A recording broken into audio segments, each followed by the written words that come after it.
Hello student, BSK গ্রুপে প্রথমেই তোমাদের স্বাগত জানাই। আজকে আমরা নিয়ে এসেছি রবীন্দ্রভারতী দূরশিক্ষা বিভাগের তৃতীয় সেমিস্টারের লাস্ট মিনিট সাজেশন। যে পরীক্ষাটি তোমাদের আগামী 12 তারিখ থেকে শুরু হতে চলেছে, তো আশা করি সাজেশনটি তোমাদের খুব কাজে আসবে। তো প্রথমেই আমরা সিসি 3.1 বিষবৃক্ষ থেকে কোনগুলি ইম্পর্টেন্ট আছে বলছি। মনস্তাত্ত্বিক উপন্যাস কুন্দ ও সূর্যমুখী চরিত্র একসঙ্গে কম্বাইন্ড করে দিতে পারে। এখান থেকে তোমরা দেবেন্দ্র ট্র্যাজিক চরিত্র হিসেবে পড়তে পারো এবং উপন্যাসের গঠনশৈলী, যেটি খুব গুরুত্বপূর্ণ। তবে প্রথম যে দুটি ভিভিআই টিপিল স্টার আন্ডারলাইন করা আছে সেগুলো অবশ্যই ভালো করে পড়বে। মনস্তাত্ত্বিক উপন্যাস এবং কুন্দ ও সূর্যমুখী এই দুটি চরিত্র। এরপর রয়েছে রবীন্দ্রনাথ ঠাকুরের লেখা চতুরঙ্গ।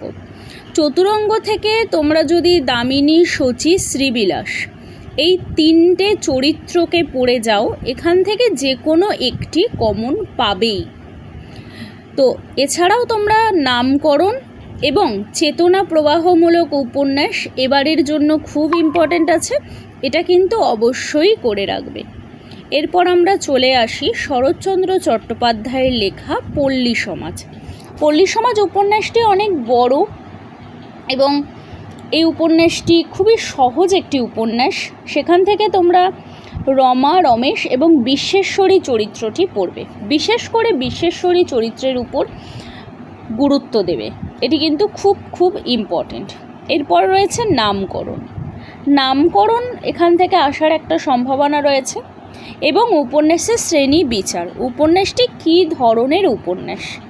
তো স্বাভাবিকভাবে আমরা এটি জানি যে একটি সমাজ বাস্তবতা নিয়ে উপন্যাসটি রচিত হয়েছে, তো শ্রেণী বিচারটা অবশ্যই করে রাখবে।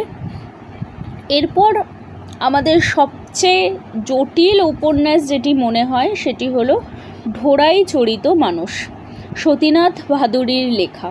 এই উপন্যাস নিয়ে আমার কাছে অনেক রিকোয়েস্ট আসছে ভিডিও করার জন্য, তো আমি তোমাদের উপন্যাসটি সম্পর্কে কোনো একদিন আলোচনা করে দেব। তবে এই উপন্যাস থেকে যে প্রশ্নগুলো খুব গুরুত্বপূর্ণ রয়েছে, আঞ্চলিকতা, রামিয়া সাগিয়া চরিত্র, নিম্নবর্গের সমাজচিত্র, এগুলো তোমরা অবশ্যই করবে।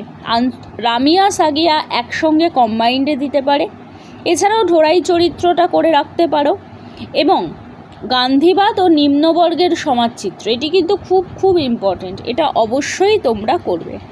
তোমরা এই প্রশ্নগুলো করে যাও, আশা করি এর মধ্যে থেকেই 100% কমন পাবে।